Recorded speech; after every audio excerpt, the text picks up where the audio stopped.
Don't take it, don't. Don't take it, don't. Don't take it, don't. Don't take it, don't. Welcome to the new school at Commonweal. So great to have everyone in the room. It just feels so important right now to meet in our communities, and especially with like-minded people that share our desire to find meaning in all the craziness and look for ways of healing ourselves and the earth. And it's always wonderful to have our host, Steve Heilig, with us. He always brings such interesting and esteemed guests, such as today's guest, author David Sheff. So welcome to you both. And thanks to Point Reyes Books, who co-presented this event with us, our fabulous local bookseller. A little bit about the new school. We have been doing these kinds of events for just about 20 years. Conversations, art shows, musical events, workshops, all kinds of things for about 20 years. And in 2007, we started podcasting our conversations. Ken Adams here has been helping us since the beginning.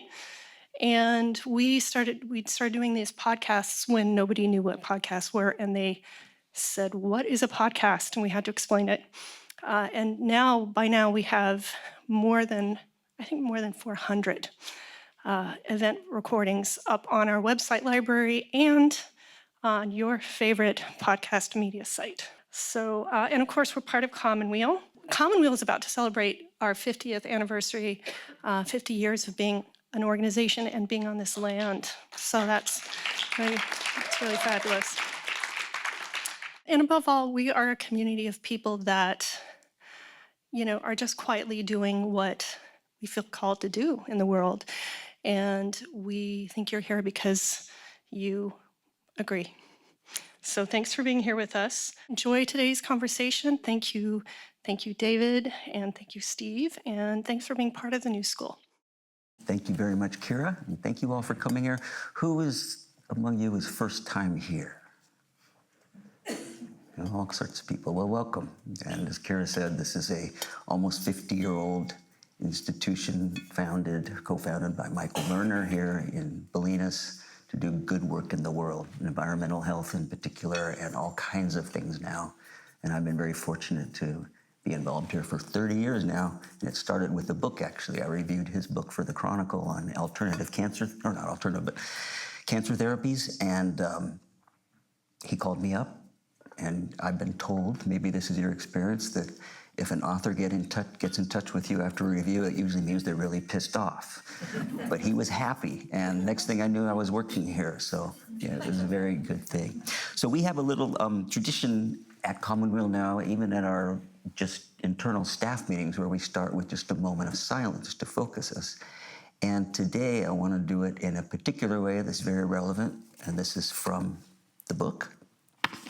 And I'll quote from here. This is talking about a 1963 piece by Yoko Ono, where she would get people to participate in her exhibitions and so forth. And this was called Earth Peace. And David said, which Yoko composed in 1963, a deceptively simple instruction, quote, "Listen to the sound of the earth turning. I invite you to try it now. Put down this book and experience an Ono composition. Listen to the sound of the earth turning."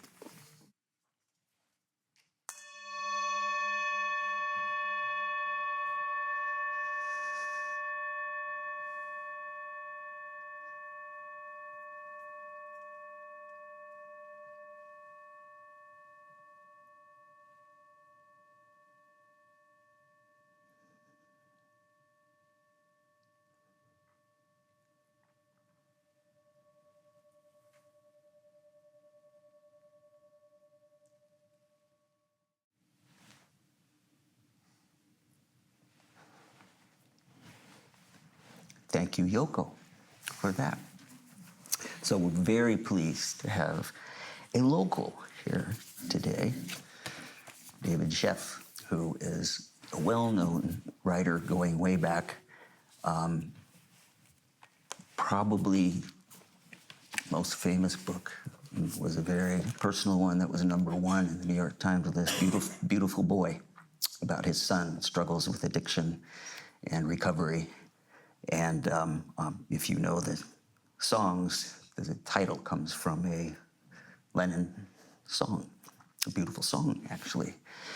And we're thinking of actually having both he and Nick, his son, here to do one about that later. So hold on for that. I think that would be a great thing to do.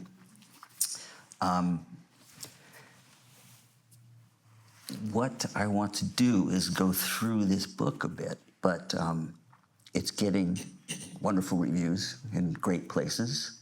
And kind of the theme that I'm getting from it was, one of the titles of one of the reviews was, "Everything you think you know about Yoko is wrong." And that's kind of what is coming out of this, that there have been 1,000 books about the Beatles or more, and only there's been a couple about Yoko, but not by anybody who knew her or knows her, like David has. So if you want to start, and we'll go back into your life a little bit too, but your intention, your thought about writing this, was that what you were looking for, to demystify, to bring the truth out, and so forth? Yeah, well, first of all, Steve, thank you for doing this, and thanks, Lisa and Point Reyes Books and Commonweal, our treasures. Yeah, that's exactly I was in Bolinas. It was probably about 5 years ago, and I saw a car drive by. I mentioned it in the book, and the license, the bumper sticker on the back of the car was "Still pissed at Yoko," and I was thinking about her a lot. I was listening to some of Yoko's music, and it stuns me that people still have these old, tired prejudices. She was vilified ever since she got together with John Lennon in 1966. And it continues. Over the last few years, when I was talking to people, they would ask me what I was doing. I said I was writing a biography of Yoko Ono. And so many people had the same thing to say. It's like, it goes back to that same old story. Yoko broke up the Beatles. She hypnotized John. She, hurt him as an artist. And so I wanted people to know Yoko, to know her art, to know her music, to know her part in such an important, her advocacy for peace. Now more than ever, I think we all would agree that we need that message of hope that she continues to offer. And so it was really trying to educate people so they would know Yoko. Mm-hmm. So let's just a little bit about you. Tell us just where you were born, where'd you go to school, and how did you get into writing about music and things? Well, I was born in Boston, but moved to Arizona when my dad got a job in Arizona, and we moved there, and it was a hard adjustment to go from Boston to go to Phoenix, and it was a very, very conservative place, and it was a tough place to be a teenager. And it all connects here, because there was a time when I felt very sort of, alone and different. And I was listening to the radio late one night, and the DJ played for the first time, he said, a new song by the Beatles. And it turned out to be John Lennon's Strawberry Fields Forever, which to me was life-changing. John was singing about, no one I think is in my tree, and I felt that no one was in my tree either. And I just felt that here was somebody speaking to me, and it kind of gave me a kind of hope. Finally, after high school, I visited the Bay Area and completely felt that I could breathe, for the first time, really. And I was going to school in Tucson at the University of Arizona, but I transferred to Berkeley. And I haven't looked back since. At Berkeley, once I was in San Francisco in the Bay Area, I knew that this was where I needed to be. There's so the previous book, this one is about all we were saying. This is the original interview, but your introduction here, I liked it. You talked about how you always felt kind of out of place, and then when you got to Berkeley, you didn't feel any weirder than anybody else there. Exactly. Which makes sense. Yeah, and when I got to West Marin and Bolinas, I felt even more. Yeah, you can't go farther. Yeah. Well, and quickly, just to go forward, after college, I worked for a magazine. It was called New West Magazine, and I was an intern, and then I became an assistant editor and started to do what I could to try to branch out and to write about. I love music, and so I wanted to write about music if I could. And I got some freelance assignments. Ended up in just by luck and some fast talking, I ended up with an assignment that was really an enviable assignment for somebody who was 24 years old and a fledgling and aspiring journalist, was to interview Yoko Ono and John Lennon. And that was 1980.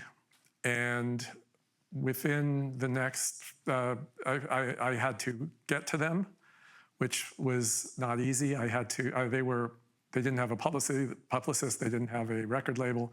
So I just wrote letters to everybody I knew in the music business. And one of them, a telegram that I sent to a record producer, ended up being delivered to Yoko.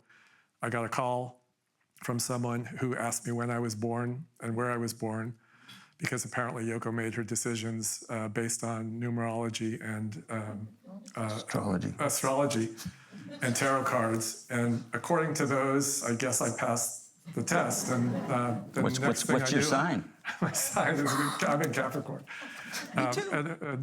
Yeah, and my number, I think the more important part was that my number was number 9, which apparently she said was John's number. John's number, Revolution 9, and a few of his songs have 9 in the title. And I was called after that. Someone called me and said to come to New York, and I met with Yoko, and that's how it began. Mm-hmm. So some people, if anybody doubts, that it wasn't it, and we do have proof here. If you can see this, but you can look at it later. There's David at 24 with John and Yoko. I haven't changed at all. No. Exactly. Me neither. I looked like that too, sort of, but there you were. So let's back up. The thing about this book that, there's a lot that's striking about it, and I have read it carefully, and I was amazed over and over by things in here. But the part, so John Lennon doesn't show up till like 75 pages in. The first part is all about Yoko's childhood and her youth, and then becoming an artist on her own. So she was born in Japan to a very wealthy family, a dynasty, I think you called it. But she was lonely, felt neglected, and she maybe was. And one of her very first memories, if not first, is watching the bombs fall on Tokyo as, 12 years old? Yeah. What could you tell us about her childhood and youth there in Japan before she... Well, as you say, it was a real mix, because on one hand, she was born into privilege. Her great-grandfather was said to be the wealthiest man in Japan at a certain point. And so she went to, they had palaces. I visited one of the palaces in which she grew up. She went to the best schools, and they had many servants. But at the same time, she was very lonely, very unhappy. Her parents were completely uninterested in her, and she desperately wanted their attention.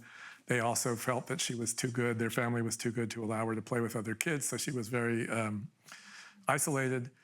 And then it got worse, of course, for her and for everybody in Japan, when war struck, and their family was not, because even their wealth didn't protect them from the food shortages.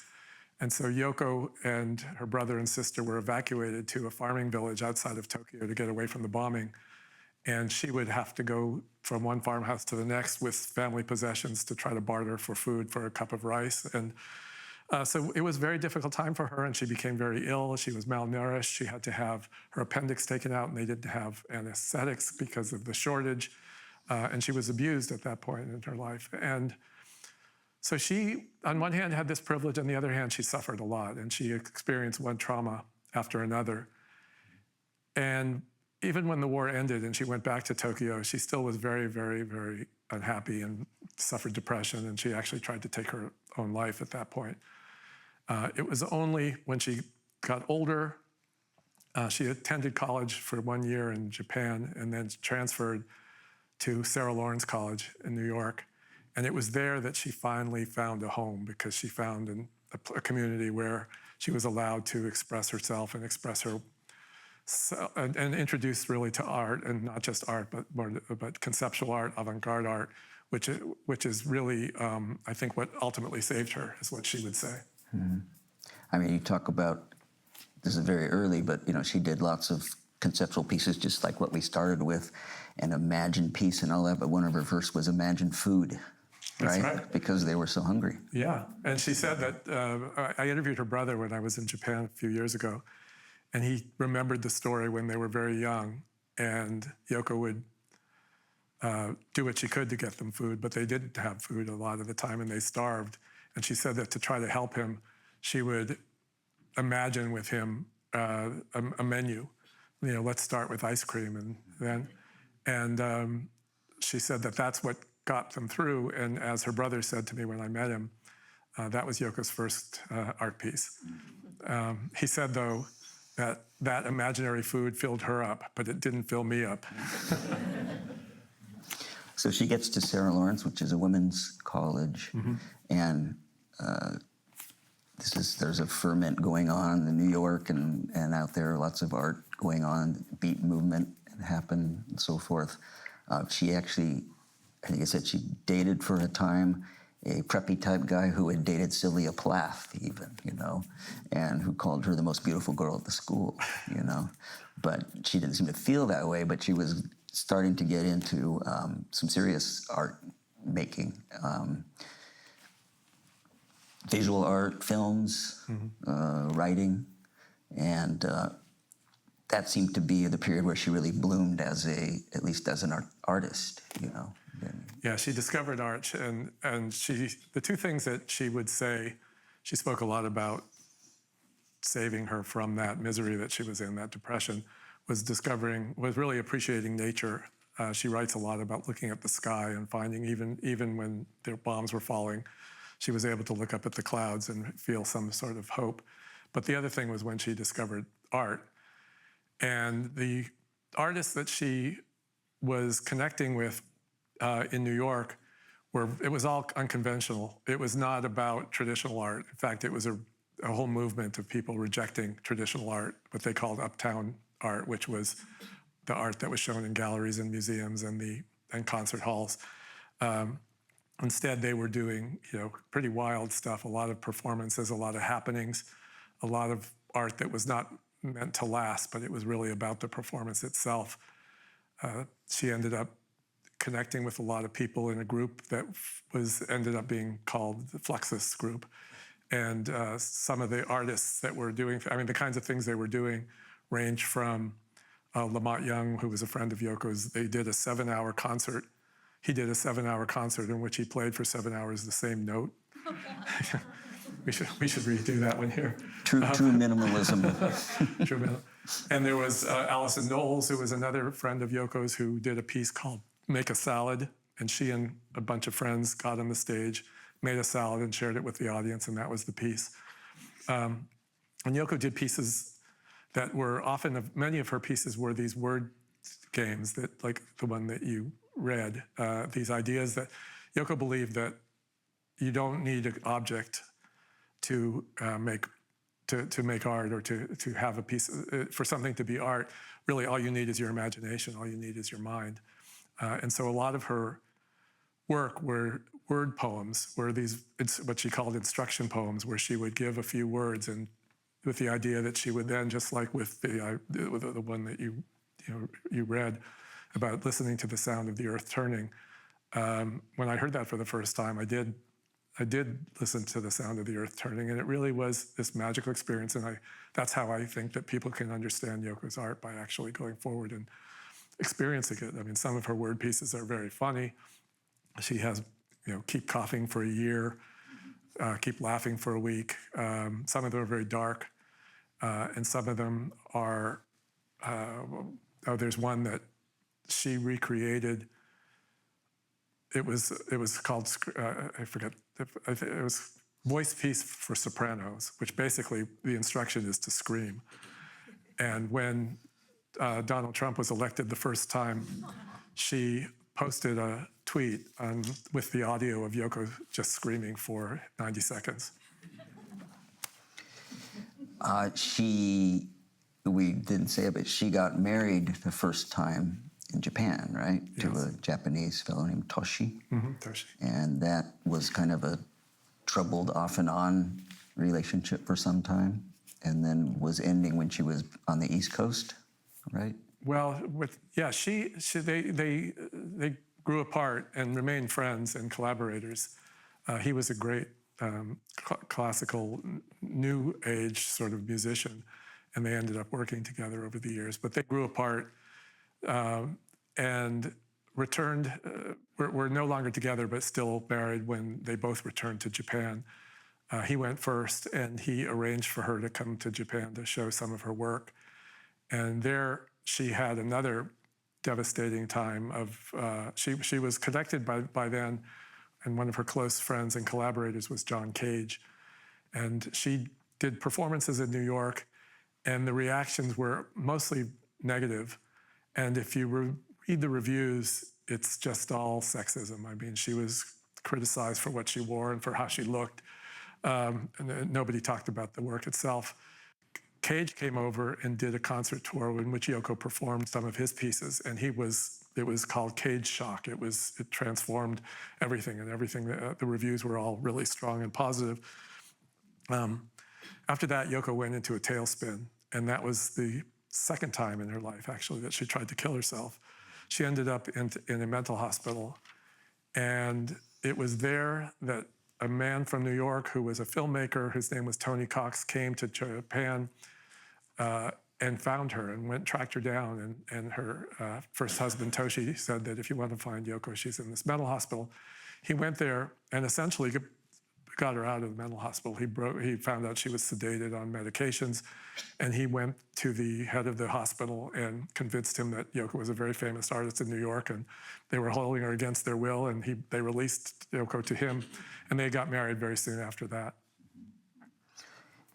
John Cage, you mentioned, is, I'm sure most people have heard of him, but he was really a legend in that world. So for her to be this young unknown, to be connecting with him and doing pieces is a big deal, It seemed to me. And there's a photo in there from that time, 62 or something in Japan. She's lying across the piano on top while he's playing with it, and everything. And his most famous or infamous composition was called 4 minutes and 33 seconds, which is silence.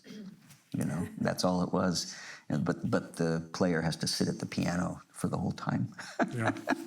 Actually, I only took one art appreciation class. It was a prominent philosopher at Berkeley, actually, and they said, pick your favorite art piece and write a term paper on it. I turned in 4 sheets of blank paper and 1/3 of another. And he said, nice try, go write a paper. I think you should have gotten, I thought so. Gotten an A. I thought so. So they come back to the East Coast, and they go down into New York and down in the Village and so forth, and things really start to take off in terms of the ferment of the art world. And she starts doing these performances, including what some would say is her most famous performance speech, which is called Cut Piece. Can you tell us about that? Yeah, that was first performed in Japan in 1964. And it has been called one of the 25 most important pieces of political art since World War II. It is extraordinary, and it's viewable on YouTube if anyone's interested. Just search Yoko Ono and Cut Piece. She got on the stage, an empty stage. She sat on the stage and was wearing a black sweater and a black skirt, and there was nothing on the stage except for a pair of scissors. She instructed the audience to come up on the stage one at a time to cut a piece of her clothing. It was all based on this Buddhist story of when the Buddha was renounced his possessions and traveled and gave away everything that he cared about, including his family, and as a way of achieving enlightenment. And so Yoko based the piece on that. But the piece was very much also about what it was to be a woman who was and she put herself in this incredibly vulnerable situation. And at first people came up and trimmed modest, small pieces of her clothes. But when she performed the piece the second time, Someone came up and pretended to stab her. In another occasion, when she went, actually after the New York experience, she traveled to London and she performed it there. And within minutes, men came up and cut off all of her clothes. So she was in this incredibly vulnerable situation. And Yoko, a lot of her work was really advanced and pioneering. And there have been other artists who've done versions of that, but there's been nothing as sort of remarkable as Cut Piece. As I said, it's worth looking at online if you have the time. Yeah, there are videos. She did some more of those. She had her first book out on Grapefruit, which has become something of a classic, a legend there. Yeah, I couldn't find my copy. It's buried in all the books everywhere. So, but that one is still in print and still cited as a big influence on many well-known artists, writers, musicians, etc. There, it's almost like mantras or haiku in there and riddles, you know. Yeah. And a lot of it in kind of question form too. She had a baby around this time too. Yeah. Kyoko. Yeah, with this man Tony Cox, who she married, she had a child. She never wanted to be a mother, she said at that time, and yet she had this child and was at a loss because she had just survived the suicide attempt. She had just gotten out of the mental hospital, and the baby was raised. Her name was Kyoko. Was raised largely by her Yoko's husband Tony. Only later did Yoko come to become a different kind of person, a different kind of mother, and she loved Kyoko and was very connected to Kyoko. At a time when Tony then, this is going forward a little bit, but when Yoko got together with John Lennon, Tony went underground with Kyoko and basically kidnapped Kyoko. And Yoko spent about 20 years trying to find her daughter, and it was devastating for her. And now Kyoko was very gracious in talking to me for the book. She's a lovely, wonderful person, and she just talked about what a hard life she had because her father took her to, she was in cults and traveled around, and they were always underground because of the fear that Yoko and John had hired detectives to find her. But she ended up reconciling with her mother and are as close to now, and it's Yoko is very close to Kyoko, and Kyoko said that the relationship now is just nurturing to her, and she also has made she has 2 children, and so Yoko's a grandmother. And she'd become a teacher too, right? That's what Kyoko did. Yeah. She started making films in this time too, in particular, Bottoms and things like that. You know, what do you say about her film work? Well, one of the things that people think and have said to me is that people think Yoko was humorless. And the truth is that she had, on a personal level, she was really funny and she was joyful and she was just had this amazing sense of humor. But all you have to do is look at her art to realize her sense of humor.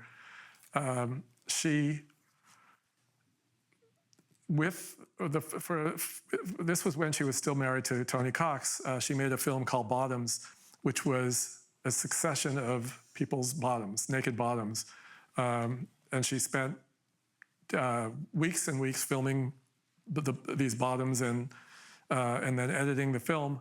She said that it was about trying to make sure that we all didn't get too full of ourselves, that we had to remember what was really sort of who we were. And she also described it as a petition for peace.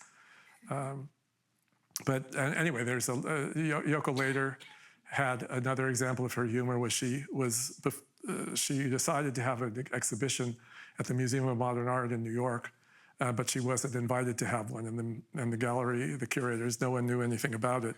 But she had one anyway, and she, to advertise this event, which was basically the event itself was just Yoko releasing some flies in the middle of the museum, and that was her piece. And she suggested that people follow the flies, and they could tell that they were part of her piece because they would have the same scent as her perfume. But anyway, the poster that she made for the performance was in front of the Museum of Modern Art, she stood underneath the Museum of Modern Art sign with a shopping bag, and on the shopping bag was a big F. So she transformed the Museum of Modern Art into the Museum of Modern Fart. I mean, I love this stuff because, the art world in particular is sometimes so deadly serious, and here she was, so you could see why some people wouldn't like that, She made another, though, very serious film. It was a few years later, but Rape, it was called, which is basically stalking somebody. You Yeah. Describe that, how that, and it was, she had a backlash from it. Yeah. I wonder if she would make that film now, because it is really a violent film. One of her instructions in Grapefruit is to follow somebody without them knowing it with a camera. And she hired a crew to do that. And they followed this woman.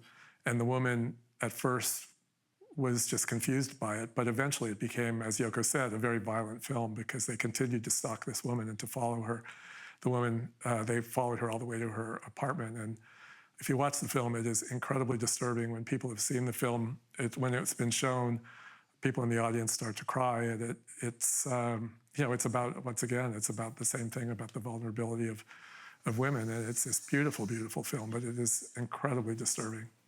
Yeah, but a facet of reality, So to put that out there, Yeah. let other people see what it can be like, I think that's valuable, She winds up going to London, and it's swinging London then is happening, the pop art and pop music and everything is happening. And she has exhibits there.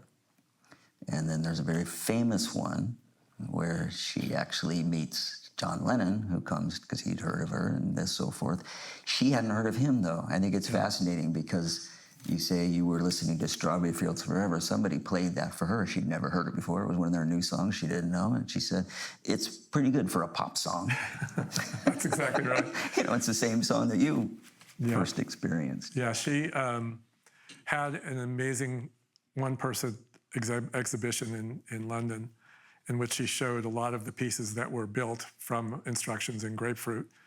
There was, for example, an all-white chess set where the pieces were white and the board itself was all white, with the idea that it's called Play It by Trust. There was a camera on the roof of the gallery bringing the sky into the space itself. And there was something called Ceiling Piece, which was a ladder, and you climbed the ladder and balanced very precariously on the top of the ladder, and hanging from the ceiling was a magnifying glass, and you took the magnifying glass and you looked at the ceiling and could see a word there, and when you finally focused on the word was yes. And the day before the exhibition opened, the head of the gallery, the owner of the gallery, John Dunbar, had run into John Lennon and invited him to come see it, and he showed up, and Yoko was angry that Dunbar let somebody into the exhibition before it was open. Whereas Dunbar was thinking, here's this multimillionaire and he's going to come in here and he'll buy some work. Yoko and John met. Yoko didn't know who he was, but she had said that the Beatles, pop music, her world was the avant-garde, and she was interested in art and artists. And she'd heard of the Beatles, but didn't know them. She said that the one that she'd thought about previously was Ringo, because the word Ringo means apple in Japanese. And John came in, and one of the pieces that Yoko had she was exhibiting it was called Apple, and it was on a pedestal, a fresh apple, with the idea that this apple was going to disintegrate over time, and it was really about the cycle of life. So John came in, and Dunbar introduced Yoko and John. And John said, what is this? And how much for the apple? And it was like 50 pounds or something like that. And he took a bite. And, and she was horrified and a bit angry. But at the same time, she also was kind of intrigued by this guy's audacity. After John climbed the ladder and saw the word yes, he said it was the first time that he really kind of got her. And the fact that he responded to that, he said it was at a time when a lot of the sort of so-called interesting experimental avant-garde art was about negative, smash the piano, smash the car, burn something down. And here was this message of this very simple message, yes. And he said that because of that, he looked at Yoko, they looked at each other, there was some connection there at that point. And that was their meeting. And people think that it's been written about in books that Yoko pursued John at that point. It's just not true. I mean, they didn't get together for a year and a half later. They did connect, and they became friends over the course of that year and a half. But of course, that meeting it completely changed her life. Right.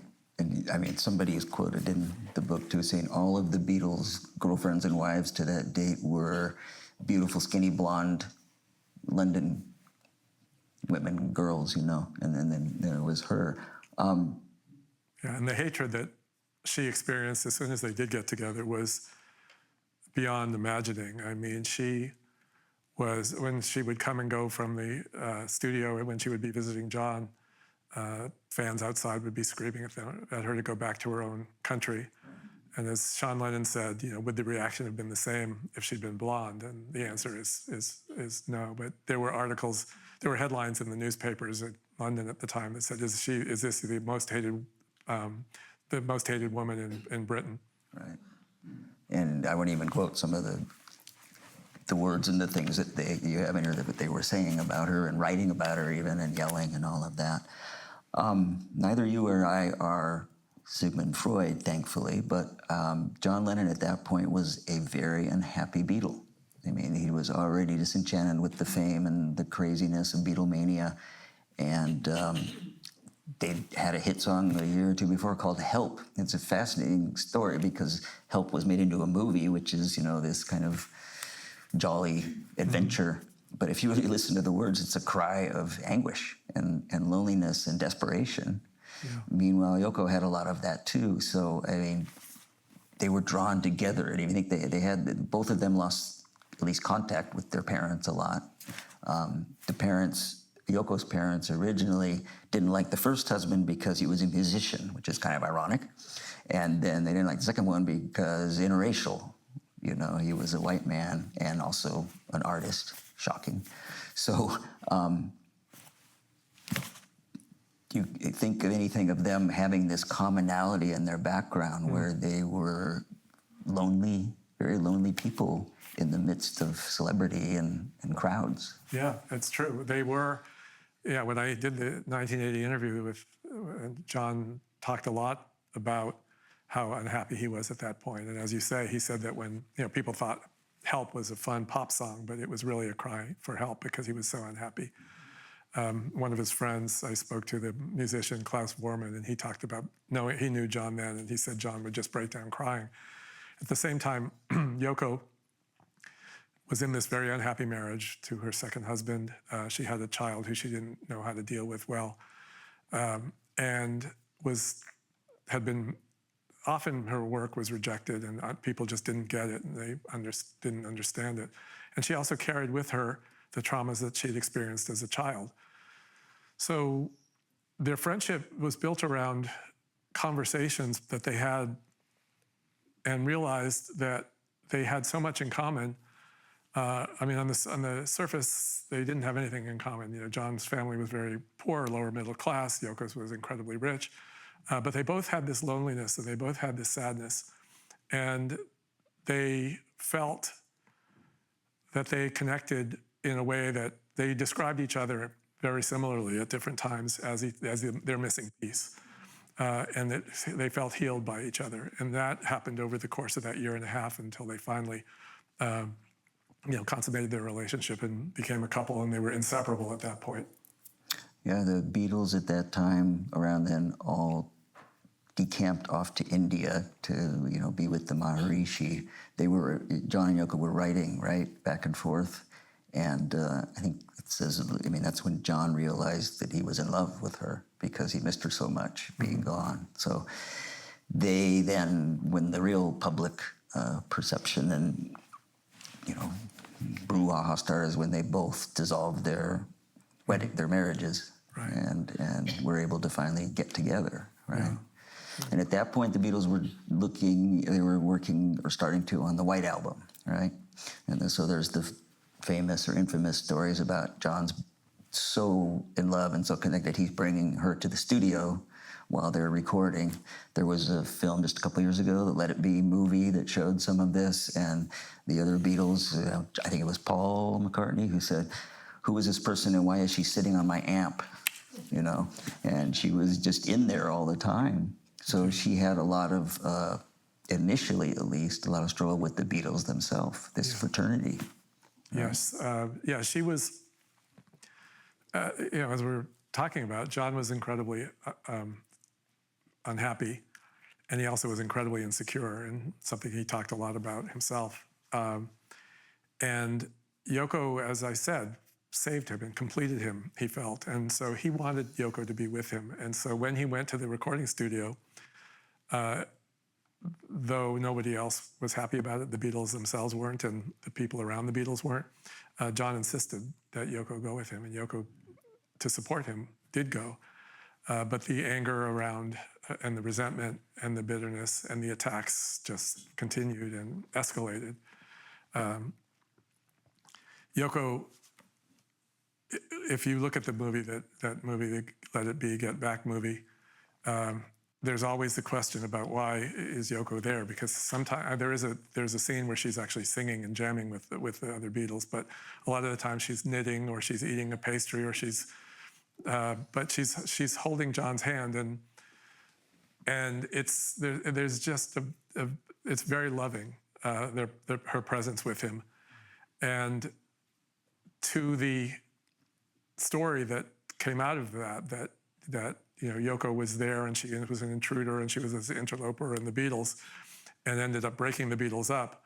I suggest that because of how unhappy John was, he had a foot out the door already of the Beatles, from the Beatles. And if it weren't for Yoko, he may have left sooner than he did. And so instead of blaming Yoko for breaking up the Beatles, we should maybe thank her for being with John, holding his hand, helping him get through those sessions that brought the White Album, that brought Abbey Road, and that brought us the Let It Be album. Yeah, I was going to bring that up. Obviously, that's quite a statement, really, for people saying that she broke them up, this most famous band in the world, where actually some of their greatest works he probably wouldn't have shown up for. And even before that, in the Let It Be film, George quits at one point, Ringo wants out, and Paul was already connecting with Linda McCartney, and they had business conflicts. So they were all basically done with each other, but sticking together to do this last work. At that time, that's at 68, we're into like 69, they start dabbling with heroin, and it becomes a problem, and it wasn't unusual. A lot of the people did. You know a lot about these issues, I mean, they were coping with the stress and all of that too, but that was it's a very difficult thing to go through, and you're in the public eye too when they're dealing with this. And one of the kind of remarkable things is they're asked to do a concert, John is, in Toronto, and there has been no public Beatle concert for years already, like 4 years, 3 to 4 years, and at the last minute they decide to go. They fly over. He just calls up Eric Clapton and said, "Will you be my guitarist?" and bring a couple of other people, Klaus Voormann, who was a close Beatles friend.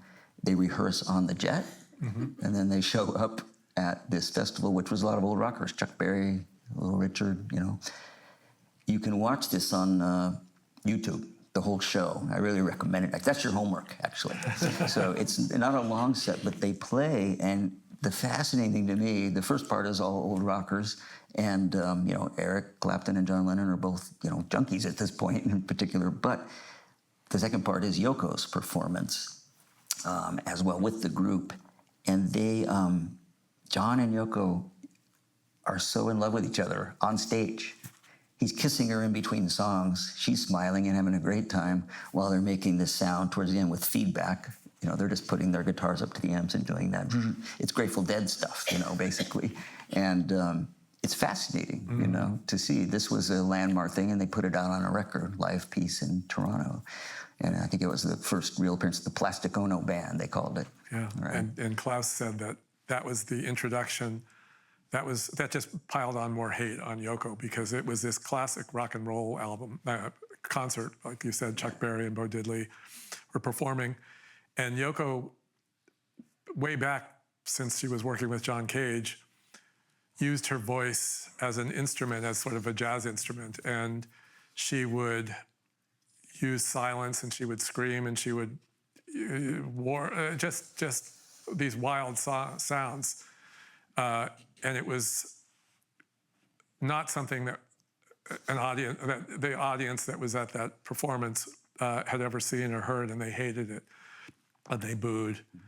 And in the meantime, John and Yoko, as you say, were up on stage having an amazing time and loving it. And but part of the hatred toward Yoko also came from the fact that people just didn't ever, that crowd of people that were interested in rock and roll, and also Beatles fans, didn't understand Yoko's music. And if you were interested in John Cage, and if you were interested in that world, you got it.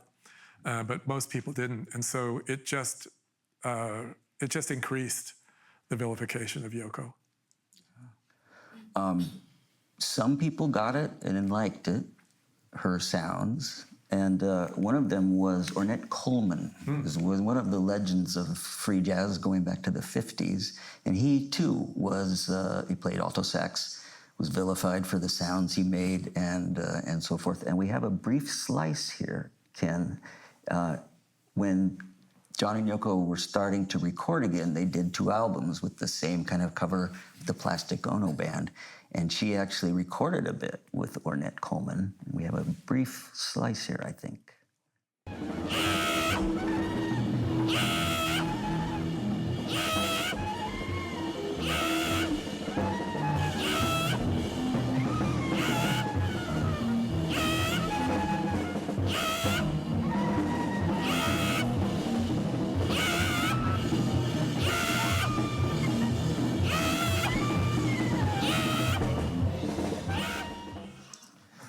So this wasn't exactly like yesterday or something like that.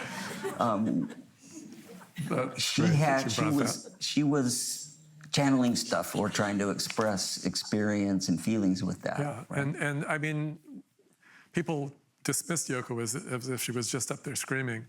And she was screaming, and part of the screaming was about expressing her rage and her pain. And a lot of it also was just about injustice and about war and about, she didn't, it was thrilling to people that got it, but it was outrageous to the people who didn't, which is, kind of when you listen to that, you can understand why. It only was later that people now, I mean, a lot of the people I spoke to for the book, a lot of musicians, go back to that record and to the first Yoko Ono Plastic Ono Band album, which also has a lot of her vocalizations on there, as completely inspiring to them, predating punk music and anticipating a lot of what was to come. Kim Gordon said to me that Yoko's still, even now, on the cutting edge of music. Kurt Cobain called her the first female punk rocker. That's right. From Nirvana. So it took a long time, but once that came into effect, yeah, Kim Gordon is pioneering her own right as a woman with Sonic Youth. Back to the drug thing. Sorry, they got busted, as everybody did. I mean, there was an infamous London cop named Pilcher who loved to bust rock stars, and he did, and he wound up in a Beatles song actually too, in one of John's lyrics anyway. And the thing, they didn't really get much, but the quote, it was either John or Yoko said, "Jimi Hendrix lived here for a little while. We're in real trouble. What are they going to find?" That's right. So, but they had to deal with that, and then when they moved to New York, these things followed them. There were threats going all the way to the top, to the White House, of deportation. And that struggle went on for years, right? It did. Yeah, that small, I think it was just a little bit of marijuana or some form of cannabis that they found. And it was, the penalty was a slap on the wrist. But because John had that conviction, when they did return to the United States and kind of fell in love with living in New York and everything, it was a whole new period for them. They got involved very quickly with a lot of the radicals. This was during the Vietnam War. And they were involved with people like Jerry Rubin and Abbie Hoffman and became big forces, of course, because it's John Lennon, when they would do concerts, when they would do other kinds of events. And so they drew the attention of the Nixon White House. And Nixon instructed the administration basically did what they could to deport John, and the excuse that they had, or the reason that they were trying to deport him, what they were using was this marijuana bust. So they spent years fighting orders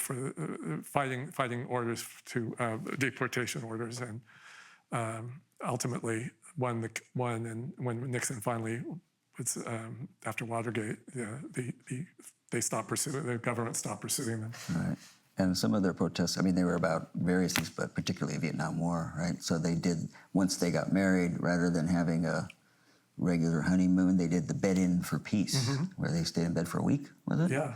And talked to journalists about anything and everything. Yeah, Yoko always was, ever since her childhood, she hated war, like like all of us do, and she did everything she could, and a lot of her work was about protesting violence and war.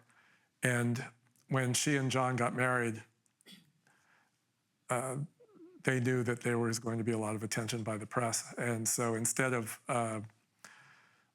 hiding on a honeymoon, Yoko's idea was that they would have this, there were sit-ins going on at the time, but they would have a bed-in. So they got in bed and invited the press in, and they spent 2 different periods of a week in 2 different cities when they held the bed-in, and they just talked about peace for it. And the whole idea was, we're going to do a commercial for peace and get it on the front page of the newspaper. And they were criticized, they were called naive, people made fun of them, but they succeeded, and they got the word peace on the front page of the newspaper. And then at the second bed-in is when someone said to John, John answered a reporter's question and said, all we're saying is give peace a chance. And Yoko said, that sounds like it could make a pretty good song. And so at the second bed-in, John scribbled on a piece of paper the lyrics, and Yoko contributed some of the lyrics, and they performed that song. And of course, that song became one of the most important anti-war songs that there is. The chorus was a whole bunch of people who happened to be there, Allen Ginsberg and all kinds of people. Timothy Leary. Timothy Leary, yeah, singing along. Maybe that didn't help with the law either, I don't know. But at the same time, so she made that album at the same time that John Lennon won, and I just want to mention there's a moment the last song on that album, John's album, was called God. And it's really one of the most extraordinary, I think, one of the most powerful moments where he goes into this litany of everything he doesn't believe in. I don't believe in it. It's the political people, Jesus, Buddha, mantras, all of it. And at the end he said, just believe in me, Yoko and me. So it was just so clear he'd come public with this love that he had and how important that was to him. And they kept doing some recordings, and the next album he did was Imagine. And as you know, that song was credited to John Lennon, but he regretted that for years because she wrote it with him. Yeah. Right? Yeah, that was 1971, and John said that John wrote the music itself, but Yoko co-wrote the lyrics with him. And John put it out as a John Lennon single, and he said he always regretted it. He said, but she was just the wife, and you don't give the wife credit.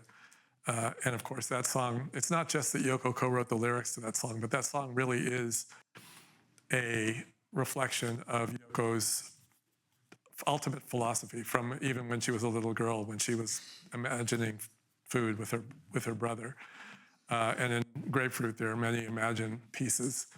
And this whole concept that when she it was so much a part of who she was and a part of her art, this idea that if we want to create a different reality, the first thing we have to be able to do is conceive of it. We have to imagine it. We have to imagine peace if we're ever going to have peace.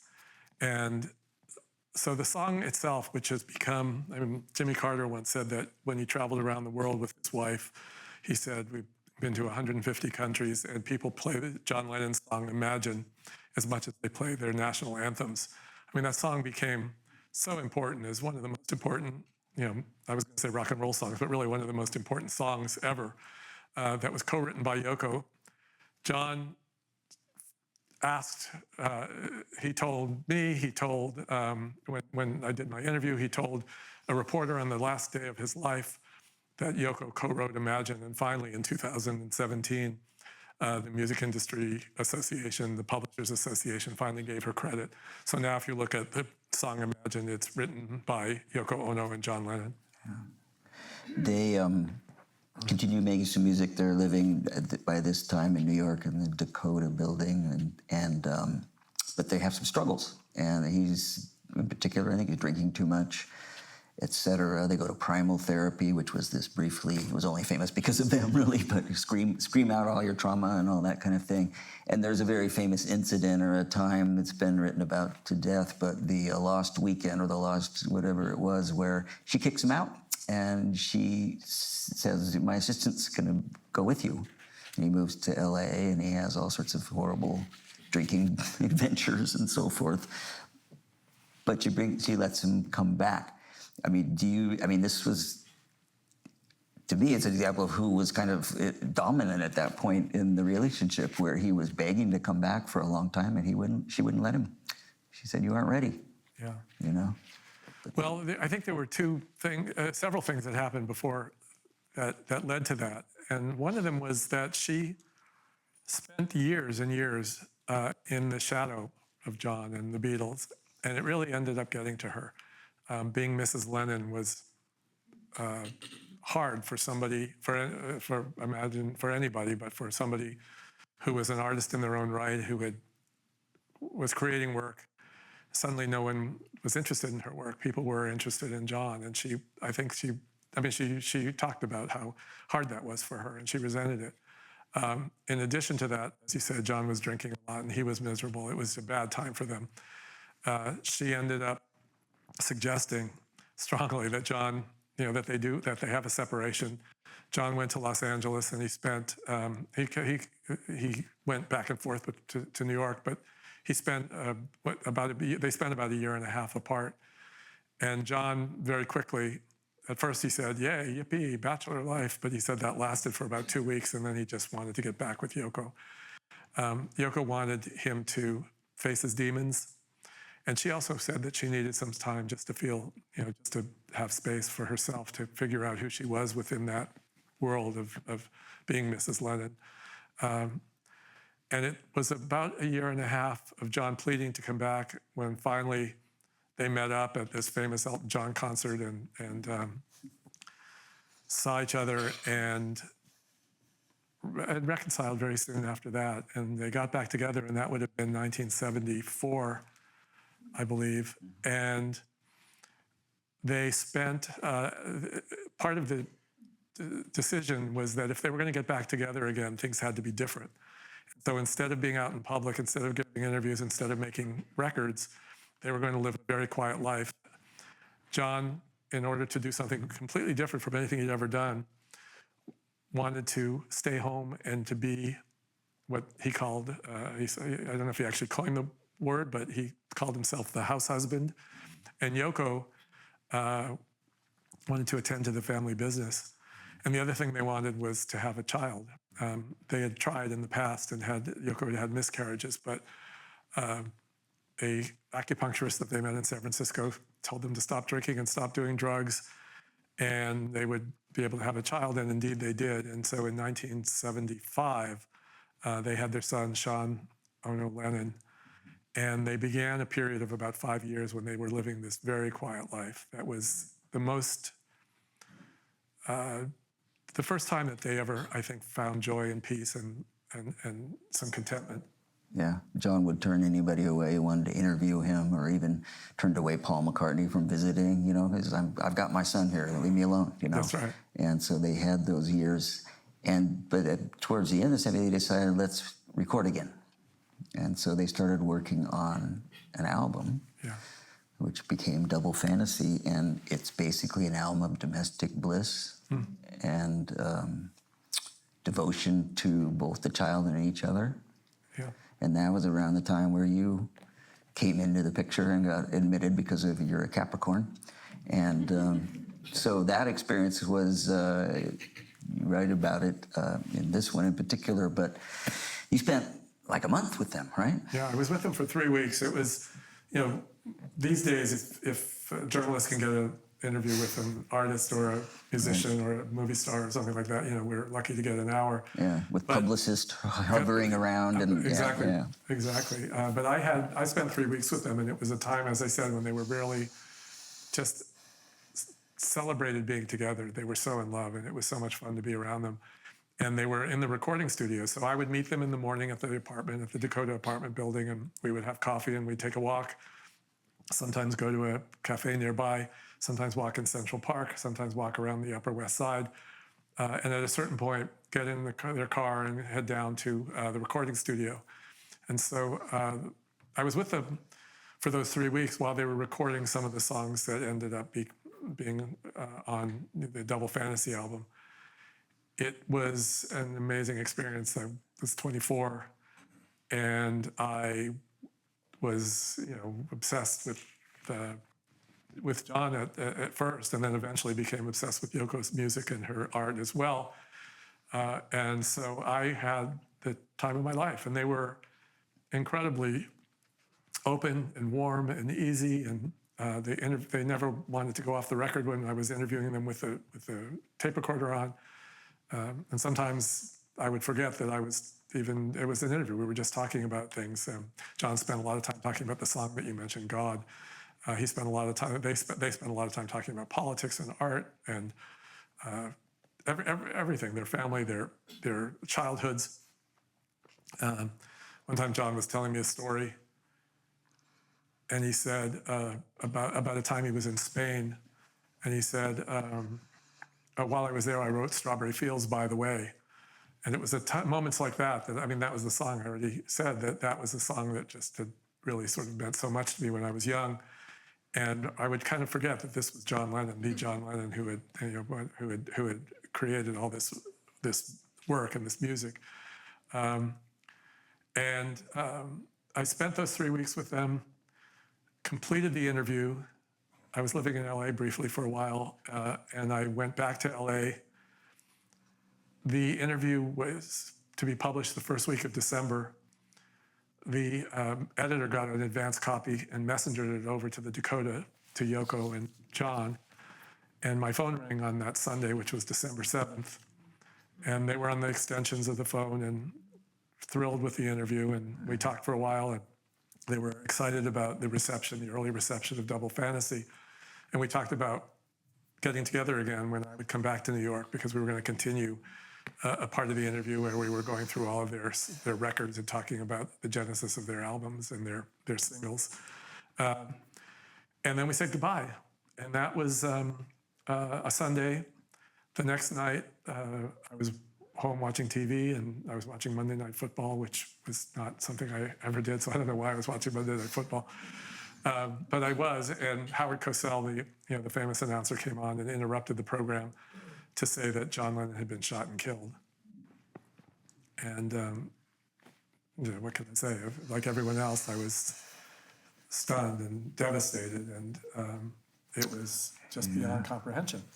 And one of my very best friends from childhood up had moved in 1979 to West 71st Street. And he lived in a tower in a little place, and the window actually looked out on the Dakota. And what I remember of that, I was living in LA too, and the phone was ringing that night at like 3 a.m, and it just rang and rang and rang and rang. And finally I woke up enough and I answered it. And it was Boyd, my friend, and he said, I heard shots. I figured we hear shots all the time in New York at that point. It's a crazy place, but this noise started up and there were more and more people. So I went out and walked over half a block, basically around the corner, and found out that John Lennon had just been shot. Now, he actually told me that he'd seen him around all the time. They would go to the cafe on the corner and they just hang out, and New Yorkers being cool never bugged them, and they just, he shook their hand and just said hi. But Boyd was a tough guy. He broke down crying that night. It was like 4 a.m. by the time I picked up the phone, and I just always remember that. He was just shocked, and that shock spread around the world, You write in here, you flew back to be with Yoko, and how basically everybody was on suicide watch for her. I mean, she was so shocked and devastated that it was beyond what anybody could really imagine in that regard. Yeah. Yeah, I mean, it was, it was her best friend and her lover and her partner, and not only that, she was standing next to him when he was shot. So it was traumatic. She was absolutely decimated. The first time I saw her, she could barely speak, and we basically just sat together and cried. And she said that she survived that period because of their son, Sean, that she had to survive. Otherwise, Sean would not have a parent. But she probably would have, she said, taken her own life, and felt that she just didn't want to live anymore. And it was being with the person. I've never seen anybody as sad and scared and broken. And she had reason also to be afraid, because not only did she experience that trauma of being with John when he was shot, but very soon after John was killed, I mean, once she said to me, when John died, I thought things could never get worse, but that was just the beginning. Because, I write about the period of time after John was killed when her life was threatened over and over again, and she had to, here was a household devoted to peace, yet there were always at least 2 security guards around at that time. And so many insane people, and some actual break-ins, people saying that we're going to finish the job. I mean, it's just bizarre, I mean, where does that come from? But they're out there. And really one of the saddest lines that I recall from the book, when she talked about it, she's talking about John. I never met anybody else who could understand me. We understand each other so well, and I'm not lonely anymore, which is a shocking experience. To have been shocked to not be lonely, and then to have that taken away. It takes 3 years, but she keeps trying, she keeps moving forward in various ways, and eventually starts doing a lot more art, music. She has a companion, a boyfriend for years, who seems like a decent guy from the book, but they never get married. She almost turns it around to back with John in the beginning, where she doesn't really acknowledge him publicly, but he spends a lot of time. He's an artist too, and so... Yeah, together they visited Point Reyes in Inverness. Yeah, right. With you? Yeah, they came out to see us. So she was here that time. Yeah, with her boyfriend. The thing that, I have found this, I saved this from a magazine years ago, but this was, just so they've seen this picture, the famous Annie Leibovitz picture, which was really just a few hours before he was shot. And John said that the photo, and Yoko both, I guess, it really captured their love, Yeah, and their love, and also Jerry. Jerry's on the other side. Perfect. Yeah, he said it captured their love, and it also it was a depiction of their relationship, where he said this, macho guy was completely dependent on a woman and in love, and he wanted it portrayed that way, and it's a very powerful photograph, I think. So that's 40 years ago, plus 45 now. And she has gone on since then. She really had, after a lot of struggle for years, and when those threats started to fade away, I suppose, she came into her own like never before, really, in terms of the touring, doing music, doing stuff, and later music with her son, Sean, doing exhibits at prestigious places. And you've stayed in touch with her, you did. And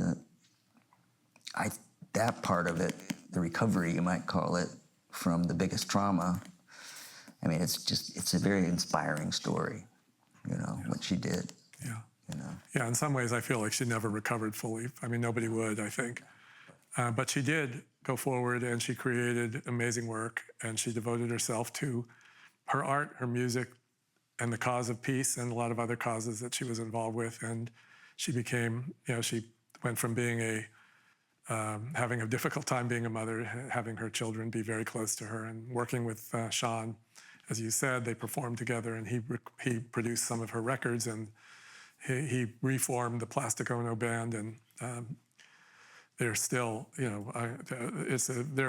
Yoko is retired a few years ago. She's 92, and she retired, and she's now living. She left the Dakota, and she's now living on a farm that she owns in upstate New York, and the joy that she has now is apparently, according to her kids, who both Sean and Kyoko told me about, how much she loves being in nature and she loves being with her family.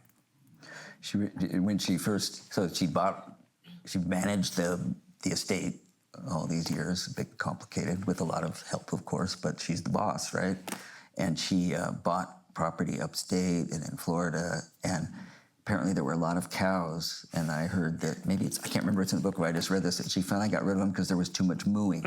That's right. Is that true? Yeah, Elton John told that story. Elton John, right. And it's kind of great. Yeah, it's perfect, Yoko. The other interesting, there was a quote in here from Paul McCartney that I thought was quite revealing, because there was always all that speculation that the rest of the Beatles hated her and all of that. And McCartney says, the problem in other people's eyes is that she's honest. The honesty is what hurts a lot of people, I think. I thought she was a hard woman. I don't think she is now. I think she's just the opposite. I think she's a very loving, caring woman.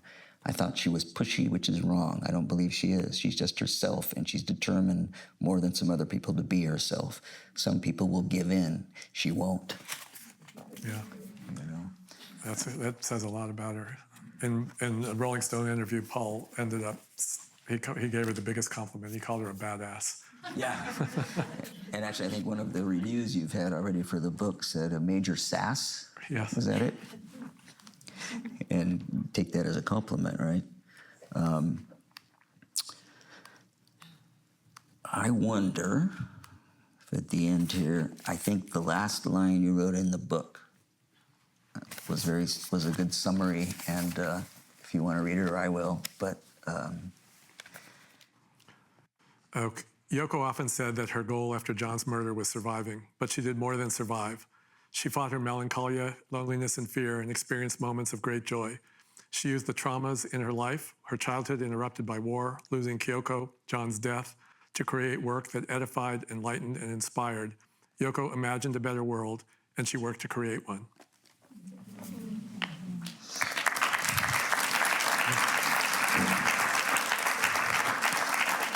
So I congratulate you on this. I know it was a long, hard labor of love. We have copies here due to our dear friends at Point Reyes Books. I'm really glad you were able to come here. Thank you very much, David Sheff. Well, Steve, thank you. Thanks for the invitation.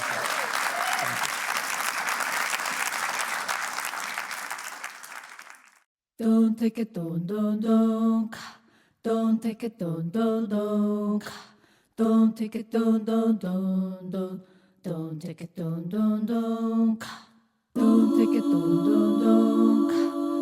take it, don't. Don't take it, don't take it, don't. The river is a healer. The river is a sage. The river knows